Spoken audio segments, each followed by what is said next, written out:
Ligaw City, Albay, Jesus is coming. Repent before it's too late. Mga kababayan ko dyan sa Ligaw City, Albay, lahat po tayo ay nire-remind ng ating Panginoong Jesucristo na magsisi na tayo sa ating mga kasalanan sapagkat malapit na ang muli niyang pagbabalik dito sa ibabaw ng lupa. Mga kapatid, hindi po nagbibiro ang ating Panginoong Jesucristo sa paalala niya sa atin sa nakasulat sa Marcos 1 verse 15. Ang takdang panahon ay kumpleto na, malapit na ang paghahari ng Diyos. Magsisi na sa mga kasalanan at manampalataya sa Ebanghelyo.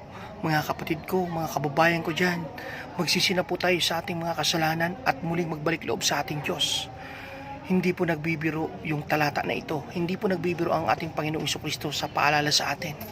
Lahat po tayo gustong iligtas ng ating Panginoong Jesucristo. Ang gusto niya, ni isa walang mapunta sa lawa ng apoy sa impyerno. Kaya paulit-ulit po yung reminder, paulit-ulit po yung paalala sa atin lahat. Ligaw City, Albay, repent before it's too late. Jesus is coming.